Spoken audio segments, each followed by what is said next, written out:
Hello and welcome friends. स्वागत है आप सबका अपने चैनल स्कूलिंग एडुकेशन पे। दोस्तों, हम लोग कक्षा 7 की भूगोल की पुस्तक पढ़ते हैं। इसमें से आज हमारा अध्याय है 3, जिसका पहला पार्ट स्वरूपों का विकास का पहला पार्ट जो है अपलोड कर दिया गया। आज हम लोग दूसरा पार्ट देखने वाले हैं। पहले पार्ट में हम लोगों ने अल्फ्रेड वेगनर के द्वारा जो पृथ्वी का संरचना के बारे में बताया गया है, ठीक है। जो पेंजियम महाद्वीप और पैंथालासा महासागर के बारे में उन्होंने डिवीजन किया कि पृथ्वी जितने द्वीप हैं सब एक साथ थे, तो उनके बारे में हम लोग देख चुके हैं। फिर प्लेट के बारे में हम लोग देखा, ठीक है। और उसके बाद पृथ्वी की गतियाँ, जो आंतरिक कारक, आंतरिक बल और बाह्य बल के बारे में हम लोग जान चुके हैं, ठीक। इसमें हम लोग ज्वालामुखी और भूकंप के बारे में अध्ययन कर चुके हैं। दोस्तों, आज हम लोग स्थलाकृति निर्माण के बारे में जानने वाले हैं। दोस्तों, आप चैनल पर नए हो तो चैनल को सब्सक्राइब करें, वीडियो को लाइक करें और अन्य स्टूडेंट्स के साथ शेयर करें, ठीक है। तो जो अपरदन के कारक हैं, जैसे नदी हो गया, आपका हिमनद हो गया, पवन हो गया, तरंग हो गया, समुद्री तरंग, तो इन सब के द्वारा जो स्थलाकृति का निर्माण किया जा रहा है, किन कारकों के द्वारा निर्माण किया जा रहा है, उन चीज़ों के बारे में हम लोग आज डिटेल में जानने वाले हैं, ठीक है। तो स्थलाकृति निर्माण जो है अपक्षय, अपरदन और निक्षेपण कारक के बारे में हम लोग जान चुके, पर आज हम लोग हल्का सा देख लेंगे, ठीक है। अपक्षय क्या होता है? तो चट्टानों का क्या है, चट्टानों का टूटना फूटना जो है उसको अपक्षय बोलते हैं, ठीक है।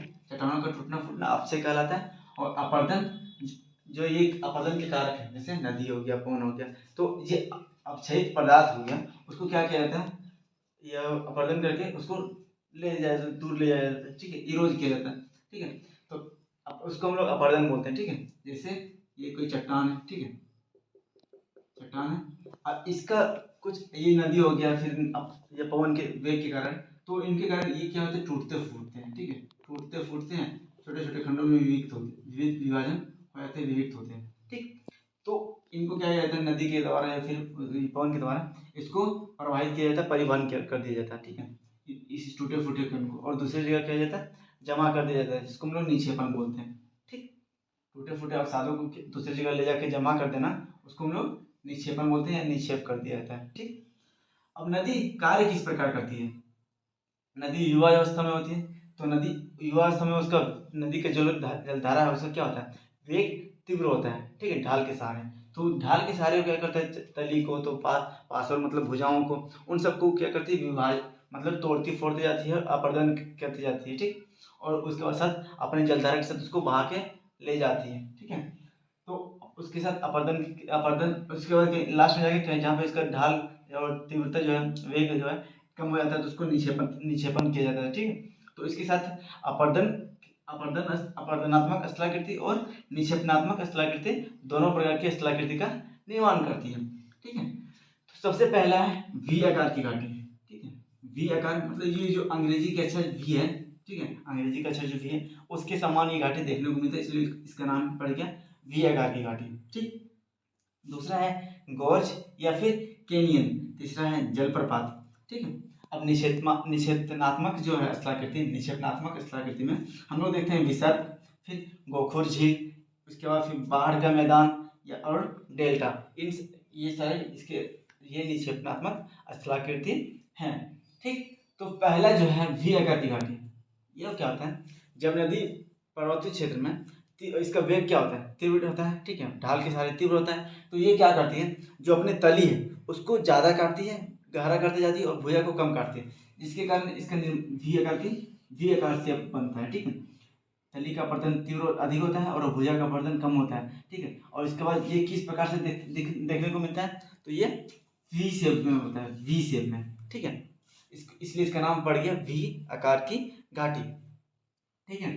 अब दूसरा है गोर्ज या फिर कैनियन, ये क्या है, तो गोर्ज या कैनियन जो है ये खड़ी और संकरी घाटी है, होती तो इसी तरह है, पर ये इसके जो जो क्या बोलते हैं, भुजा जो है वो ज़्यादा संकरी होती है, ठीक है, सकरा, ठीक है, और खड़ा होता है, ठीक।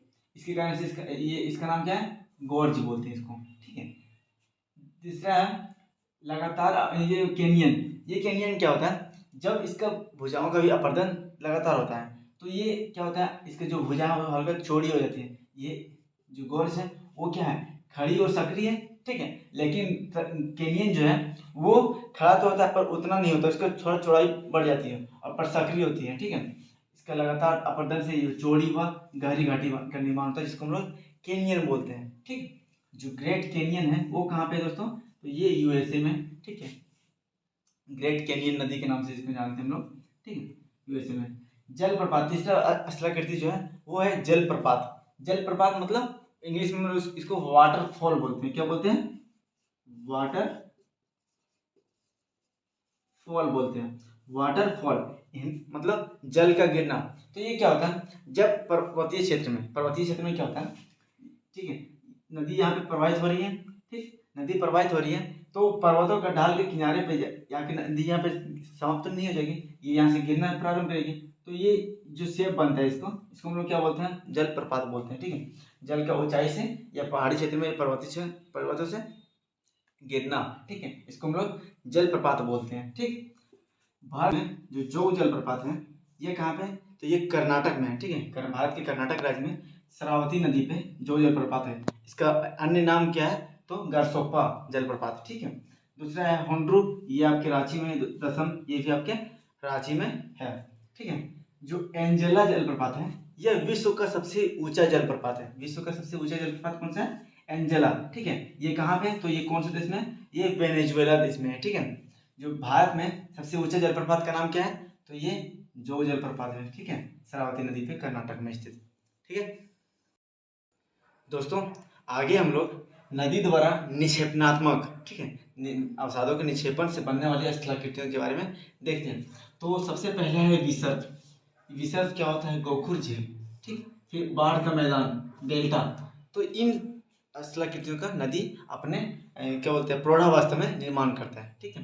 तो नदी जब युवावस्था में होती है तो वो क्या करती है, अधिकतम रूप से वो क्या करती है, अपर्दन का कार्य करती है, ठीक है। अपर्दन मतलब मतलब अपने पासरों को, तली को काटते हुए जाती है। तो जब ये नदी पर्वतों से, ठीक है, यहाँ से निकली, उसके बाद जब ये निकल करके मैदानी भाग में प्रवेश करेगी, ठीक है, ढाल जहाँ पे ढाल इसका कम होगा तो मैदानी भाग में प्रवेश करेगी, जहाँ पे ढाल इसका कम होगा ढाल, उसके बाद मैदानी भाग में प्रवेश करने के बाद इसका वेग भी कम हो जाएगा, ठीक है। वेग में क्या होगा, कमी होगा, ठीक है। यहाँ पे ढाल में कमी और वेग में भी कमी होगी। तो ये क्या करेगी, अवसादों को क्या करेगी, अपने आसपास के जो क्षेत्र है वहां पे जमा करना प्रारंभ करेगी, ठीक है। जमा करना प्रारंभ करेगी तो इससे एक अलग मतलब स्थलाकृति का निर्माण होगा, ठीक है। इसी तरह जब मतलब प्रौढ़ावस्था में होती है तो उसके बाद से इसका नदी द्वारा स्थलाकृतियों का निर्माण किया जाता है अवसादों के जमा करने पे, जिसको हम लोग क्या बोलते हैं, निक्षेपणात्मक स्थलाकृति बोलते हैं, ठीक है।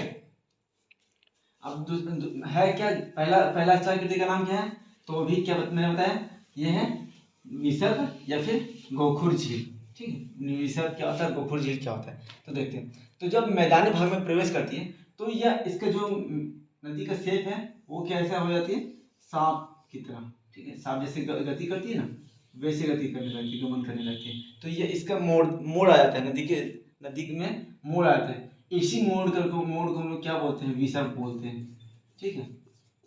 जो मोड़ ये है उसको हम लोग क्या बोलते हैं, विसर्ग बोलते हैं, ठीक, देख सकते हैं, ठीक है। अब उसके बाद आगे क्या होता है, जब इस मोड़ में तीव्र रूप से और अधिक कटाव होने लगता है तो ये क्या हो जाता है, कभी कभी जो ये ढाल वाला क्षेत्र है विसर्ग है वो किनारे छोड़ देता है, ठीक है। जैसे मैं दिखा रहा हूँ, ऐसे हो गया, तो ये नदी आ जाती है, अपर्दन करना प्रारंभ करे और यहीं से ये मुड़ना प्रारंभ हो जाती है। ये इस भाग को छोड़ दिए किनारे, जो पहले वाला विसर्ग था इसका वो उसको किनारे छोड़ दिए। तो जिसके कारण यहाँ पे क्या होता है, इसमें तो जल है तो इसको झील का निर्माण हो जाता है, जिसको हम लोग गोखुर झील बोलते हैं, ठीक है। यह गाय के पैर के खुर के समान होता है, इसलिए इसका नाम हम लोग गोखुर झील भी बोलते हैं, ठीक है। इसको अन्य नाम इसको हम लोग चापाकार झील भी बोलते हैं। क्या बोलते हैं, चापाकार झील भी बोला जाता है, ठीक। दूसरा है बाढ़ का मैदान। तो जो अवसाद लाती है नदी दोस्तों, तो नदी अपने अवसादों को क्या करती है, इस क्षेत्र में नदी अपने आसपास के क्षेत्र में, ढाल वाले क्षेत्र में जमा करती है, ठीक है, जिससे एक मैदान का निर्माण होता है, ठीक है। इसको हम लोग बाढ़ का मैदान बोलते हैं। इस बाढ़ के मैदान को हम लोग जलोढ़ मैदान भी बोलते हैं, बाढ़ का मैदान, और इसी बाढ़ के मैदान को मिट्टी जो है वो क्या होता है, जल लाती है, तो जल से जलोढ़ बना, ठीक, तो इसको जलोढ़ का मैदान भी बोला जाता है, जलोढ़ मैदान, ठीक है। तीसरा है डेल्टा। जब नदी अपने मतलब अंतिम समय में होती है, मतलब अंतिम समय बोल सकते हैं, मतलब जब ये किसी दूसरे जल स्रोत के साथ मिलने वाली होती है, तो ये क्या करती है, अपने अवसाद अपनी वितरिकाएं निकलने लग जाती हैं, ठीक है। वितरिकाएं और सहायक नदी क्या होते हैं, देख लेते हैं। ये नदी है दोस्तों, यहाँ पे अन्य नदी आके इसमें मिल रही है, ठीक है, अन्य नदी आके मिल रही है, उसको हम लोग क्या बोलेंगे, सहायक नदी बोलेंगे, ठीक है, सहायक नदी, ठीक। और जब मतलब नदी अपने अंतिम समय होती है, तो जब इसमें वे क्या होता है, अवसाद भरे होते हैं, तो ये क्या होते हैं, इसके मुहाने के पास इसके जमा होना प्रारंभ हो जाता है, तो जिसके कारण से इसके आसपास से नदी की वितरिकाएं निकलना प्रारंभ हो जाती है, ठीक है, इसको हम लोग वितरिकाएं बोलते हैं। जब नदी इसमें मुख्य नदी में मिल रही है, तो उसको हम लोग सहायक नदी बोलेंगे, और जब नदी मुख्य नदी से नदियां निकल रही हैं, उसको हम लोग वितरिकाएं बोलेंगे, ठीक है, क्या बोलेंगे, वितरिकाएं, ठीक। तो यहाँ पे वितरिकाएं के आसपास के क्षेत्र जो है, ये जो क्षेत्र है, वहाँ पे एक डेल्टा का निर्माण होता है, जिसको हम लोग डेल्टा बोलते हैं, ठीक है, ये त्रिभुजाकार होता है, ठीक है, डेल्टा का निर्माण करता है ये नदी अपने आसपास के क्षेत्र को मिला करके, ठीक है। ये अवसादों को यहाँ पे जमा करने लगा, मुहाने पे जमा करने लगा, तो इसके कारण से अन्य वितरिकाएं निकलने लगी यहाँ से, इसको हम लोग डेल्टा बोलते हैं, ठीक।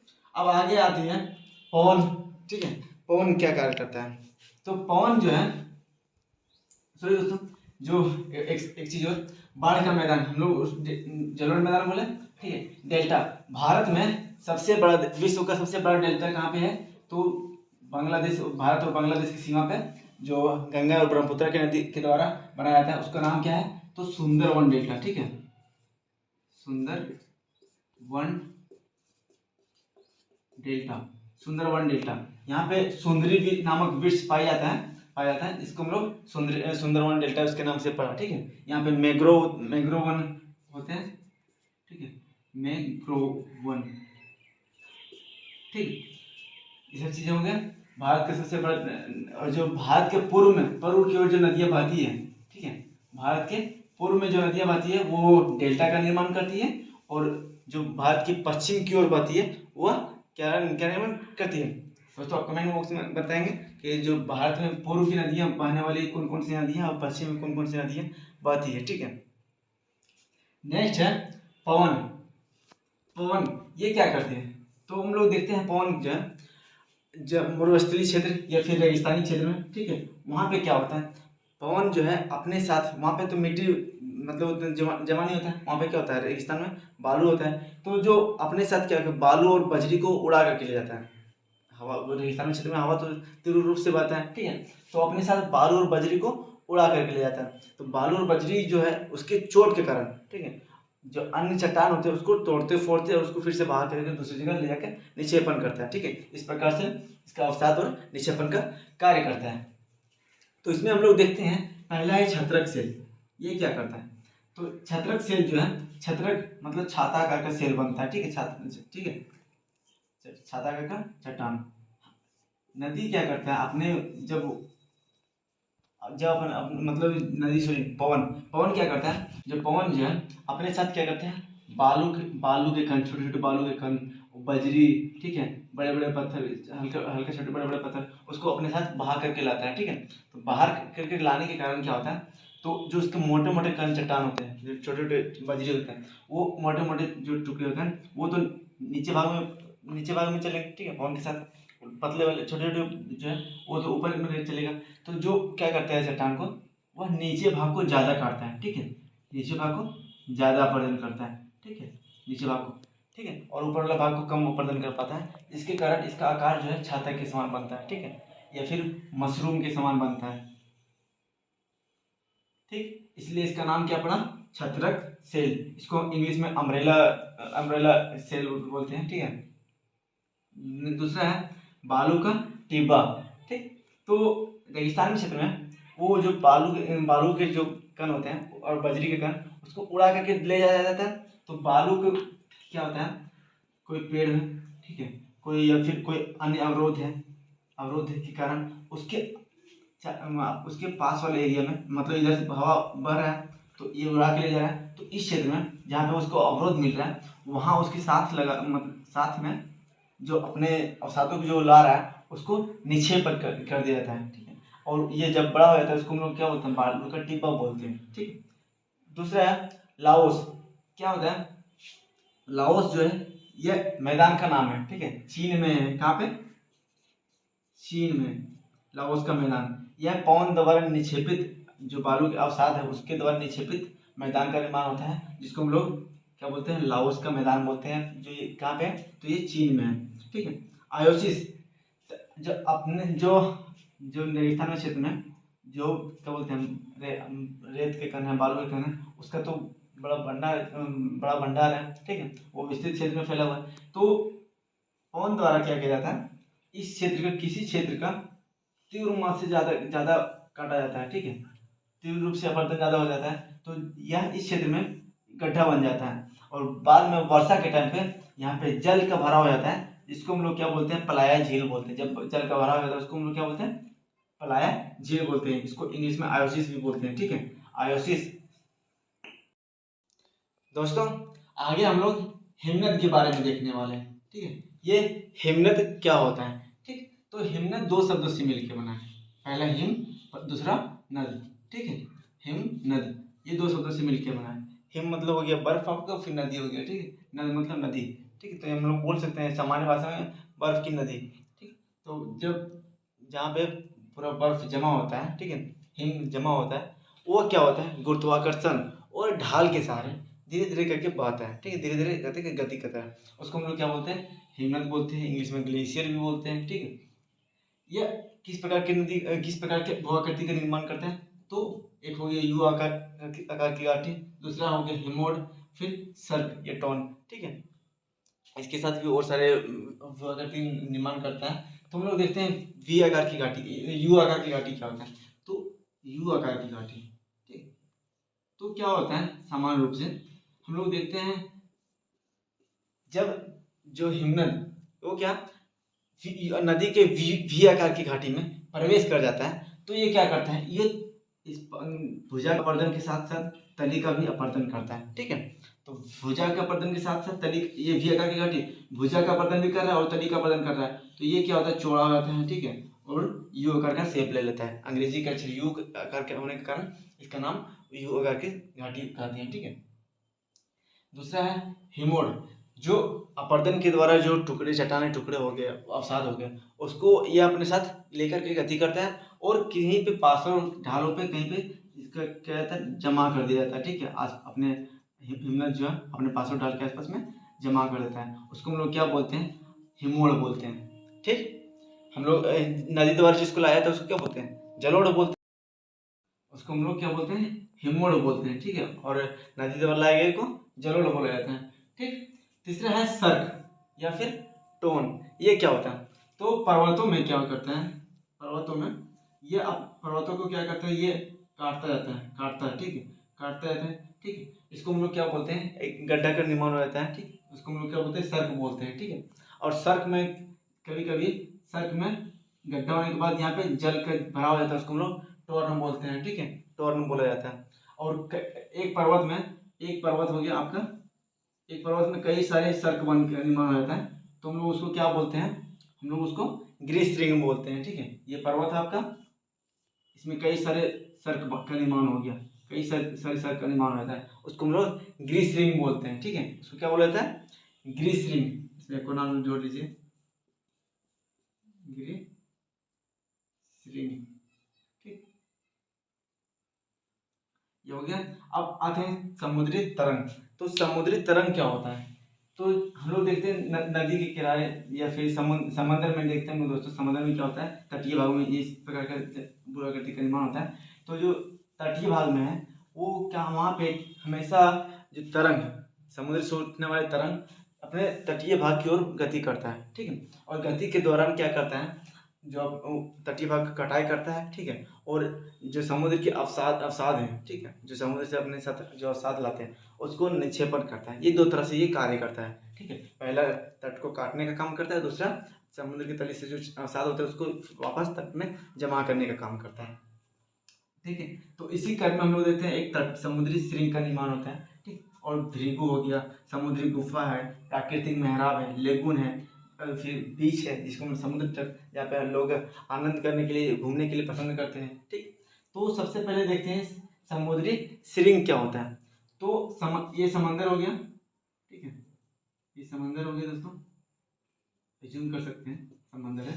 ठीक, ये तट है। ठीक है, ये आपका क्या है, तट है। तो इसमें जो समुद्र की लहरें उठ रही है धीरे धीरे, और इसको जो लहरें क्या करती है, इसको काटती है। ठीक, काटती है, तो इसके कारण एक खोल का निर्माण होता है। ठीक, उसको हम लोग क्या बोलते हैं, समुद्री श्रृंग बोलते हैं, समुद्री श्रृंग बोलते हैं इसको। ठीक है, समुद्री श्रृंग। ठीक है, तो क्या होता है, जो ये श्रृंग है, समुद्री श्रृंग, ये समुद्र का भाग है, ये श्रृंग है, तो श्रृंग जो टूट जाता है। ठीक है, और गिर जाता है, जिसके कारण एक खड़ा ढाल का निर्माण होता है। ठीक, ऐसे ये समंदर हो गया आपका, जो ये श्रृंग था निकला हुआ, ये भाग क्या होगा, टूट करके गिर गया, जिसके कारण एक खड़ा ढाल का निर्माण हुआ, जिसको हम लोग क्या बोलते हैं, उसको हम लोग भृगु बोलते हैं, समुद्री भृगु बोलते हैं, तटीय भृगु भी बोला जाता है। इसको हम लोग क्या बोलते हैं, तटीय ये भृगु भी कहलाता है। ठीक है, दूसरा है समुद्री गुफा। ठीक है, समुद्री गुफा, जो ये श्रृंग है वो इसका अपरदन होते जाता है कभी कभी, और देखते हैं अंदरूनी भाग तक इसका अपरदन कर देता है, तो जिसके कारण क्या होता है, समुद्री गुफा का निर्माण होता है, गुफा का निर्माण होता है, जिसको हम लोग समुद्री गुफा बोलते हैं। ठीक है, इसको हम लोग क्या बोलेंगे, यहाँ चल प्रवेश होकर गया, इसको हम लोग समुद्री गुफा बोलेंगे, समुद्री गुफा। ठीक, नेक्स्ट है प्राकृतिक मेहराब। ठीक है, अब समुद्री गुफा, ये समुद्र का गुफा है। ठीक है, अगर कोई चट्टान अगर समुद्र के बीच में है, ठीक है, चट्टान, तो दोनों साइड से इसका अपरदन होगा, एक साइड से इधर से भी अपरदन होगा, दूसरे साइड से भी इधर से अपरदन होगा, तो ये जो समुद्री गुफा है दोनों साइड से क्या होता है, दोनों साइड से मिल जाता है। ठीक है, दोनों साइड से मिल जाता है। अब दोनों साइड से मिल जाने के कारण, ठीक है, एक प्राकृतिक पुल का निर्माण होता है। ठीक है, ये स्थल है, प्राकृतिक पुल का निर्माण होता है, जिसको हम लोग क्या बोलते हैं, प्राकृतिक मेहराब के नाम से जानते हैं। तीसरा है लेगुन। ठीक, कोई भाग में जब ये दोनों साइड से समुद्र के जो समुद्र जो है, ठीक, इधर इधर भी है और इधर भी है, तो ये दोनों साइड मिल गया, तो उसको हम क्या बोलेंगे, तटीय मेहराब बोलेंगे। ठीक है, ये खड़ा रह जाता है बीच में। ठीक है, इधर भी स्थल है। नेक्स्ट है लेगुन। लेगुन क्या होता है, लेगुन झील है। ठीक है, समुद्र स्थल में जो समुद्र के किनारे भाग है दोस्तों, वहां पे क्या होता है, समुद्र के किनारे, ये समुद्र है आपका, ये तट है। ठीक है, बीच है जिसको बोलते हैं, तो इस बीच के दौरान कई बार क्या होता है, अवसादों के जमा करने के दौरान ये अवसाद धीरे धीरे जमा होता है, जमा होने के चार से मिल जाता है, और यहाँ पे जल का भराव हो जाता है। ठीक है, जल का भराव होता है, इस प्रकार एक झील का, अलग से झील का निर्माण हो जाता है, जिसको हम लोग लेगुन झील बोलते हैं। ठीक है, भारत का चिल्का झील जो है, चिल्का झील यह सबसे बड़ा खारा पानी की झील है। ठीक है, भारत का चिल्का झील। ठीक है, भारत में सबसे बड़ा झील है। ठीक है, चिल्का झील जो सबसे बड़ा खारा पानी का झील भी है। ठीक, ये किस प्रकार, एक लेगुन प्रकार का झील है। ठीक है, नेक्स्ट समुद्री तट। अब ये तट जो समुद्र के किनारे वाला भाग है दोस्तों, समुद्र के किनारे वाला भाग, वहाँ पे क्या होता है, अवसादों का बार बार अपरदन होता है। ठीक है, तट का अपरदन होता है, और तट पे क्या करते हैं, समुद्र ला के अपने अवसादों को फिर से निक्षेपण करने का काम करता है। ठीक है, समुद्र है, अपने तट पे क्या करता है, यहाँ पे आता है, और यहाँ पे आकर के निक्षेपण का भी कार्य कर रहा है और अपरदन के कार्य भी कर रहा है, जिसके कारण एक मैदानी भाग का निर्माण हो जाता है, जिसको हम लोग तट का बीच बोलते हैं, समुद्री तट भी बोलते हैं और बीच भी बोला जाता है। ठीक है, बीच। ठीक है, बीच जिसको बोलते हैं हम लोग। ठीक है, जैसे गोवा वाले बीच में फोटो मेरी खींच, क्या है गाना, गोवा वाले बीच फोटो दोनों खींच करके, फिर गोवा का बीच हो गया आपका मरीन ड्राइव, जिसको हम लोग बोलते हैं मरीन ड्राइव हो गया, चेन्नई में भी बहुत सारे तट हैं आपके, तो ये सब क्या है, एक प्रमुख बीच है, समुद्री तट है, समुद्री तट है। दोस्तों इस वीडियो में इतना ही। अगर जानकारी अच्छी लगी हो तो वीडियो को लाइक करें, कमेंट करें और अन्य स्टूडेंट्स के साथ शेयर करें। जय हिंद।